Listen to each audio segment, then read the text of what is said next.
Bonjour à tous et bienvenue sur la chaîne Wrestling Love. On se retrouve aujourd'hui pour une toute nouvelle vidéo. Alors, ça va être une vidéo review de DDT Kawasaki Strong 2021. Donc, c'est un show qui s'est déroulé ce dimanche 14 février. C'était à 6h du matin, heure française. Donc, j'ai live le show pour pouvoir tourner la vidéo au plus vite. Donc, c'est le premier gros show pour DDT de cette année 2021, le premier test pour DDT de cette année 2021, avec notamment la première défense de 2021 du titre KOD Openweight, mais aussi de titre Universal, puisque Yuki Ueno défendait contre Yukio Sakaguchi, et quant au titre KOD Openweight, Tetsuya Endo défendait contre Jun Akiyama dans le main event. On va commencer sans plus attendre la review de ce show avec l'opener. Et l'opener opposé, Mitsuki Watadze et Watadze qui faisait équipe avec Hideki Okatani, et ils affrontaient Yusuke Okada et Toi Kojima. C'est une victoire de Watadze et d'Okatani par soumission avec Mitsuki Watadze qui fait taper Toi Kojima. Voilà, match assez logique, ça n'a pas duré trop longtemps. C'est bien construit selon moi, pour ce que c'était cool. En fait, il n'y a rien de spécial à dire pendant ce match. Moi, personnellement, j'ai mis 3 parce que c'est un bon opener. Ça ouvre bien le show, ça te met bien en condition.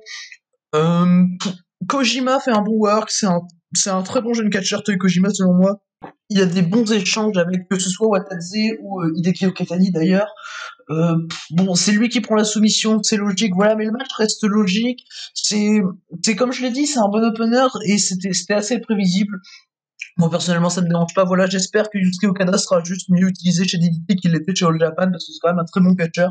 Et il l'a montré pendant ce match, clairement, Yusuke Okada. Et donc voilà pour ce petit opener. Voilà, sur lequel il n'y a pas grand chose à dire. C'était clairement un match qui était pas hypant, et voilà. Et on va pouvoir passer maintenant au deuxième match sur lequel il y aura quand même quelque chose à dire. C'était Sanshiro Takagi, Makoto Oichi, Don Chokujino et Toru Owashi contre Katsuki Hirata, Antonio Honda, Super Sasadango Machine et Shinya Aoki dans un 8-man tag team match, donc pour le KOD 8-man tag team championship, qui n'est autre que la nouvelle version du KOD 10-man tag team championship.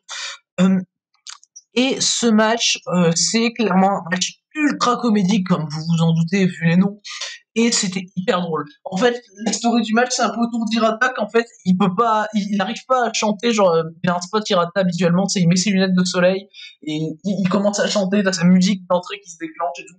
Et là, en fait, à chaque fois qu'il commence à chanter, t'as les lumières qui s'éteignent, du coup, ils font toute une chaîne pour pouvoir aller au générateur, pour pouvoir appuyer pour allumer les lumières. Hirata veut rechanter et toute la chaîne se défait, Hirata arrive pas à rechanter et finalement il y arrive. Et enfin voilà, moi j'ai trouvé ça très très drôle. T'as des spots avec Honda qui fait des pichenettes dans les yeux de ses propres partenaires, c'était très drôle. Enfin moi personnellement j'ai vraiment bien ri pendant ce match. Ça a duré un peu plus de 10 minutes, je dirais, un peu plus de 10 minutes. Et moi j'ai mis 3,5 parce que clairement ça a été à la hauteur de mes attentes. C'était clairement un match très très drôle. Et voilà, et tu mets un truc dans le match comme ça où tout le monde est drôle, tout le monde me fait rire, c'est assez génial. Même les spots avec Danjo Kojima pour rire. Voilà, c'est Katsuki Hirata qui remporte le match pour son équipe. C'est vraiment, la fin est super drôle, c'est Hirata qui chante et tout, et il finit par réussir à faire le tomber. Il me semble qu'il fait le tomber sur Sanshiro Takagi ou sur Toru Owashi. Mais voilà, du coup, victoire d'Hirata, d'Honda, de Super Sasadango Machine et de Shinya Aoki qui deviennent donc les nouveaux champions 8-man tag team, qui était d'ailleurs championnat vacant avant ce match de Kawasaki Strong.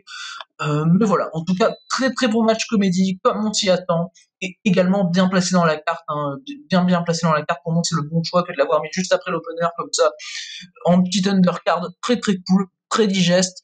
Et du coup, voilà pour ce deuxième match du show. On va pouvoir passer désormais au troisième match du show. C'était le match de Joshi, du show. Saori Anou et Miyako Matsumoto affrontaient Maya Yuki et Saki Akai. Personnellement, c'est un match que j'ai bien aimé, mais sans plus. Voilà. Pour moi, j'ai mis la même note, j'ai mis 3, j'ai mis la même note que l'opener. Pour moi, c'est les deux matchs qui sont les moins bons du show. Bon, c'est quand même des 3. Là où, il y a pas longtemps, j'ai sorti la review de New Japan du Beginning in Hiroshima, où t'as le jour 2 où mon meilleur match est à 3, et là, mes deux pires matchs sont à 3. Donc, ça en dit long. Et dans ce match, c'est une victoire de Saki Akai et de Mayuki, avec Saki Akai qui fait le combo sur Miyako Matsumoto, après que Saori Anou ait attaqué Miyako Matsumoto, parce qu'en fait Matsumoto la faisait chier pendant le match, elle l'attaquait elle aussi, donc voilà. Et Saori Anou s'en foutait, elle a laissé faire ça, elle a regardé le tomber se faire sur Miyako, elle était limite en train de rire. Alors personnellement, c'est pas une fin qui m'a plu. C'est pas spécialement un match qui m'a plu, malheureusement. Je trouve que Yuki et Anou ont carré le match, clairement. Les kicks de Yuki étaient super. Un moment, sans le faire exprès, avec Akai, elles se donnent tous les deux un gros high kick chacune. Et moi j'ai trouvé ce spot vraiment super, mais le personnage de Miyako me saoule, hein, vraiment, c'est la première fois que je voyais Miyako Matsumoto catcher, et clairement elle me saoule. Voilà, j'aime pas trop ce qu'elle fait en termes de comédie, là où ça s'attaque avec Saori Anou, j'ai pas trop compris. Euh, Ça nique un peu même la fin du match est un peu niquée, je trouve. Après, le catch reste bon, donc je peux pas mettre en dessous de 3. Le catch reste même très bon, développé entre les 4. Et même Miyako est assez cool dans ce qu'elle fait. Je veux dire, c'est pas le genre de meuf qui va beaucoup botcher, voilà. Et bah, du coup, voilà, victoire logique, hein, de Saki Akai et de Maya Yuki. Surtout que Maya Yuki est actuelle championne tag chez Ice Ribbon et que Saki Akai est contractée chez DDT. C'est la seule des 4 qui est contractée chez DDT. Voilà, victoire logique. Et bah, Miyako prend le pin pour protéger Saori Anou. Et clairement, ça m'a fait plaisir de voir ce match. Ça m'a fait clairement plaisir de voir ce match, du Joshi à la DDT, pourquoi pas. C'est surtout que c'était bien cool, mais personnellement, voilà. Miyako Matsumoto, j'ai beaucoup de mal. Et donc, on va pouvoir passer maintenant au quatrième match du show. Le quatrième match du show, c'était un six-man tag team match. C'était un truc intergender. Il y avait Keigo Nakamura, Nao et Mirai Mayumi contre Super Delphine, Chris Brooks et Maki Ito. Alors, c'est clairement un match qui m'a vraiment fait rire. Moi, j'ai mis 3,5. C'est mon troisième match préféré du show, clairement. Euh, que dire de ce match? Le premier échange, déjà, c'est Ito contre Mayumi. Un super échange technique. Mayumi, tu sens qu'en technique, elle maîtrise. Makito également est très cool sur le ring, et puis son personnage fait tout le match, quoi. Makito, son personnage fait tout le match. Elle commence à s'engueuler un peu avec Super Delphine, et à un moment, elle en a marre, elle se casse du ring, elle tombe sur la rampe d'entrée en voulant se casser. Du coup, t'as Chris Brooks, c'est Super Delphine qui veulent aller la ramasser. Ils y arrivent, et Makito, en voulant revenir sur le ring, bah, elle se claque contre le poteau, et limite, elle est en train de vouloir se battre contre le poteau. Enfin bref, j'ai trouvé ça génial. Moi, j'ai trouvé ça génial. Tout ce qui est fait autour du gimmick de la tête dure de Makito, personnellement, j'ai adoré. Euh, où elle gagne d'ailleurs sur un diving headbutt sur Keigo Nakamura. Donc c'est Brooks, Ito et Super Delphine qui remportent le match. C'était un match un peu what the fuck au vu de la composition des équipes, mais c'est clairement un super match comédie qui accueille aussi du bon in-ring, notamment avec Chris Brooks. Et Super Delphine a été bon dans son rôle d'apporter de la comédie au match, parce que de toute façon, je pense pas qu'il aurait fait mieux s'il avait voulu vraiment catcher, étant donné son âge. Et donc pour moi j'ai bien apprécié ce qu'il a fait en tout cas, et clairement Makito MVP du match, reine de la comédie, tout ce que vous voulez, mais elle me fait super rire Makito dans tout ce qu'elle fait, dans ses expressions faciales, c'est vraiment génialissime. Génialissime la performance de Makito durant ce match. Moi j'arrive à 3,5, j'ai quand même failli mettre 3,75, et clairement je conseille bien ce match. En tout cas de l'Undercard, s'il y a clairement un match à conseiller, pour moi c'est celui-là. Hein, clairement. J'ai trouvé le match super bon, et ça a bien montré le talent de la TJP, hein, dans ce match, que ce soit du côté de Mirai Mayumi ou de Makito. Elles ont pas été sous-utilisées durant ce match, elles ont été bien utilisées, elles ont pu montrer leur talent, et moi j'ai trouvé ça super cool personnellement, leur utilisation durant ce match. Et donc voilà pour ce match bien carré par Makito. On va pouvoir ensuite passer au cinquième match du show. Le cinquième match du show, c'était Arashima et Yuji Okabayashi contre Kazusa Daiguchi et Yukio Naya. Oui, il y a un nom qui fait un peu tâche sur le match. C'est celui de Yukio Naya, comme vous vous en doutez. Mais il a fait une bonne perf. Voilà, il a fait une bonne perf dans ce match auquel j'ai mis 3,5. De ce match auquel je reproche peut-être d'être un petit peu trop long, mais où Arashima et Okabayashi vont remporter le match logiquement, avec Arashima qui fait le compte sur Yukio Naya. Personnellement, c'est un match que j'ai vraiment adoré. Les chops d'Okabayashi sont super bons. Arashima fait une super perf. Higuchi, super perf. Et Naya est au-dessus de ce que j'avais espéré. Donc moi ça m'a vraiment plu, c'est un bon 3,5 pour moi. Si ça durait peut-être 5 minutes de moins, j'aurais peut-être allé lâcher le 3,75. Mais c'est compliqué, voilà, c'est assez compliqué, mais personnellement, moi, c'est un match que j'ai vraiment adoré, où j'ai trouvé que tout le monde avait bien joué son rôle, en tout cas, et clairement, Yuji Okabayashi est fantastique, et ça me fait plaisir de le voir chez DDT. J'espère le voir plus souvent en équipe avec Arashima. J'ai vraiment envie de voir un match pour le titre tag, Higuchi et Sakaguchi contre Arashima et Yuji Okabayashi. Arashima et Okabayashi qui avaient gagné d'ailleurs le Shuffle Tag DDT BJW fin décembre. Et franchement, Okabayashi, ouais, je veux le voir plus souvent, pardon, chez DDT, comme on voit maintenant Yuji Ino plus souvent, bah pourquoi pas Yuji Okabayashi cette fois. Et le finish d'Arashima avec son running double knee strike est juste fantastique, super impactant. Et Naya, franchement, ce qu'il a fait, c'était pas dégueu. Donc moi, voilà, j'arrive à 3,5 dans un match qui est probablement un peu trop long, malheureusement un peu trop long, mais qui reste vraiment correct et où dans le texte c'est bien respecté et qui est digne d'être dans cette carte, dans ce show Kawasaki Strong. Pour moi, c'était vraiment un très bon match que je peux conseiller, clairement. D'ailleurs, si vous voulez vraiment commencer le show à un moment, commencez le show à partir du 4e match du match juste avant avec Makito, hein, parce qu'à partir de ce moment-là, tous les matchs sont vraiment très très bons. Donc donc voilà, commencez le show à partir du 4e match, et ce 5e match, Higuchi et Naya contre Arashima et Okabayashi, je fais pas exception, c'est vraiment un très bon match. Derrière, on a une pause très longue, une pause bien trop longue, de 20-25 minutes probablement, même je dirais peut-être la demi-heure, allez, soyons fous, une pause de quasiment une demi-heure pendant le show. Et donc voilà, cette pause m'a vraiment dérangé personnellement, mais ça va revenir avec un 4 contre 4. Damnation, Daisuke Sasaki, Soma Takao, Yuji Ino et Matt Poli affrontaient Akito, Yuki Ino, Konosuke Takeshita et Shunmaka Tsumata, donc du plan All Out. Et dans ce match, j'ai mis 3,5 tout simplement parce que c'est bien trop long et j'aurais pu mettre vraiment beaucoup plus. Donc logiquement, on a une victoire de l'Out, voilà, avec Yuki Ino qui fait un spear sur Matt Poli. Moi, ce qui m'a beaucoup dérangé, c'est que Matt Poli se dégage à 1 d'un premier spear et perdre sur le spear suivant et il se dégage plus. Ça m'a vraiment dérangé, mais sinon t'as des bons face-ups, notamment avec Yujino qui est toujours très bien dans son personnage, très bien dans son booking, très intéressant. Yujino contre Yukino, c'est un match qui va bien me hyper personnellement, et les échanges Takeshita-Ino, c'est Yujino, c'est super bon. Super bon, les coups de genoux de Takeshita sont hyper impactants, Ino les vend bien, clairement j'ai aucun problème avec ça. Et franchement, Takeshita, pour moi, c'est l'homme du match. Takeshita, il est fantastique. Il fait ce qu'il veut sur un ring, il est super bon. Enfin voilà, mais c'est clairement un bon match pour le retour de Yuki Ino sur le ring de DDT. C'est clairement vraiment un bon match. Shunma Katsumata fait son taf en tant que champion extrême, il a des bons échanges. Les échanges Sasaki, Takeshita aussi, j'en ai pas parlé, mais les échanges Sasaki-Takeshita sont remplis de storytelling. C'est génial. Sasaki qui tente des soumissions, Takeshita arrive à attraper les cordes et tout. Franchement, ça s'enchaînait bien. Sasaki s'était blessé pendant le Dio Grand Prix, je trouve qu'il revient vraiment bien. Là, tu sens qu'il est à 100%. Daisuke Sasaki, tu sens clairement qu'il est à 100%. Et j'espère qu'on va avoir aussi bientôt un 1v1 Sasaki-Takeshita. Même si c'est un énième 1v1 Sasaki Takeshita, ça, je pense que ça restera fantastique. Hein.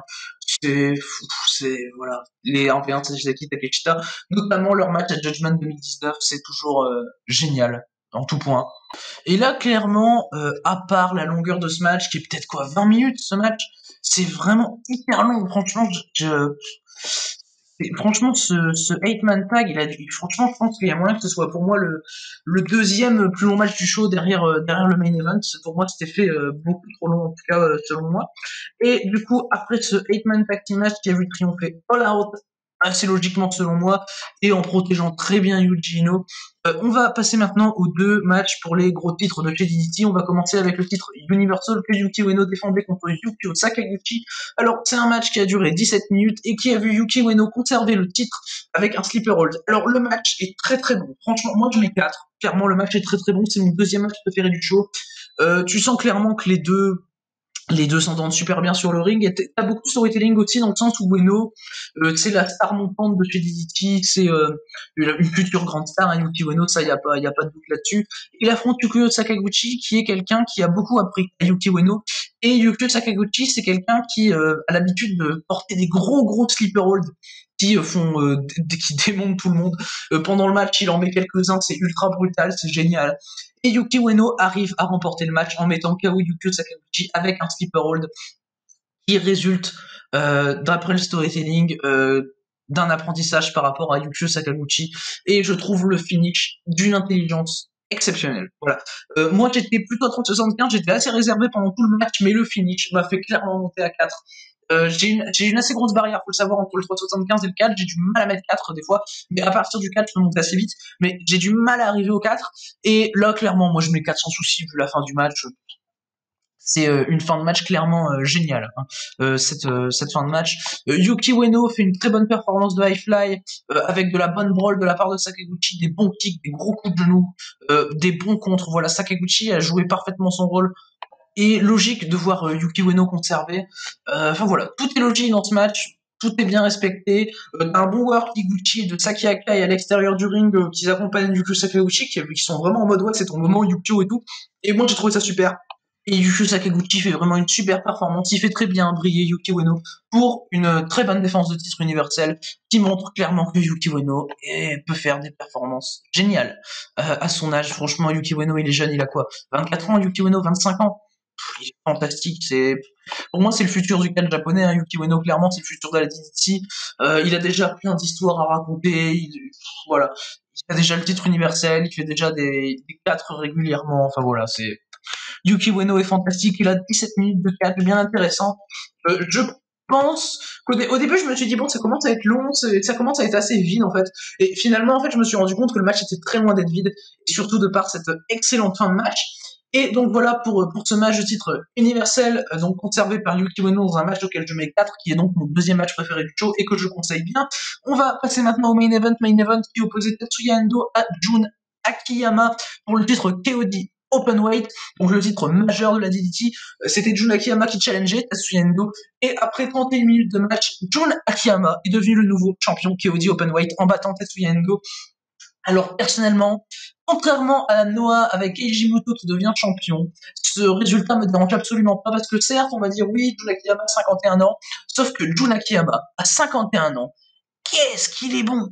Oh, il est excellent, bordel, Jun Akiyama. Il est excellent. Et là, le match est excellent, encore une fois. Le match est excellent. Moi, je mets 4,5. Hein.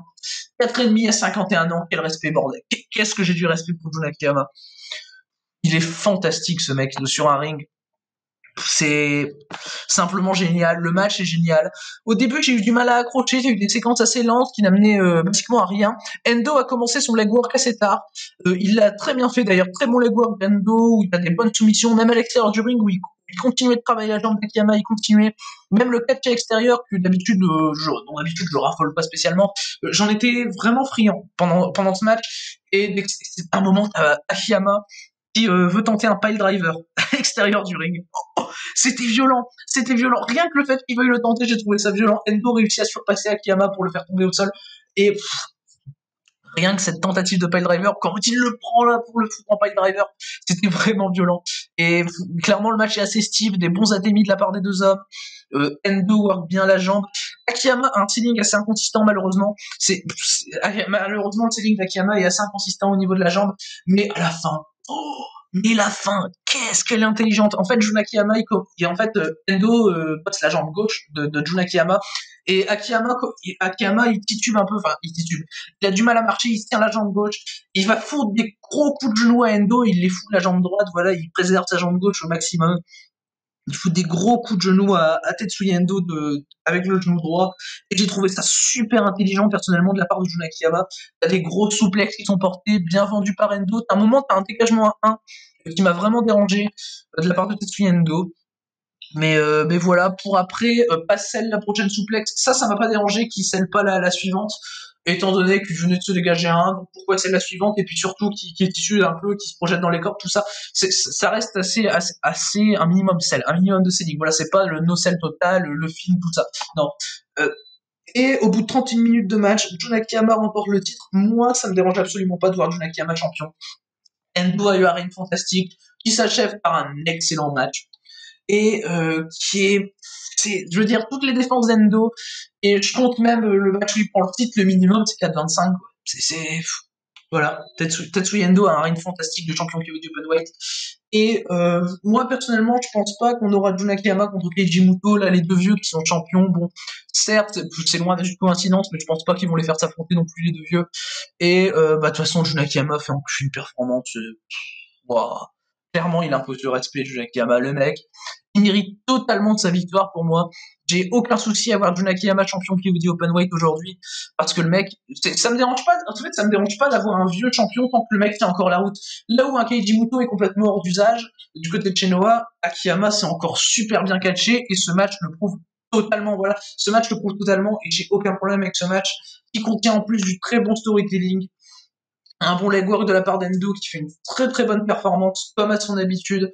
Akiyama qui esquive le shooting star press, j'ai trouvé ça très utile au match étant donné qu'Endo utilise un peu trop, peut-être gâche un peu trop rapidement sa seule arme et fait une erreur de jeunesse qui est corrigée tout de suite par le vétéran Akiyama, qui est corrigée tout de suite, qui remporte le titre. Voilà, Akiyama qui corrige tout de suite Tetsuya Endo.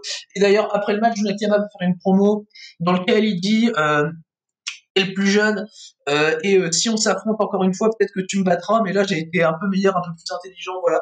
Et j'ai trouvé ça très cool qu'il dise ça après le match, Jun Akiyama, voilà. Et Jun Akiyama annonce donc son prochain challenger direct. Lui, il veut son prochain challenger et il veut Katsusada Iguchi. Ça me hype de fou. Iguchi est fantastique. Akiyama est toujours excellent. Et enfin voilà, pour conclure ce show, t'as une promo de Jun Akiyama en tant que nouveau champion KOD Openweight, et moi ça ne me dérange absolument pas de le voir champion KOD Openweight. Jun Akiyama, totalement mérité.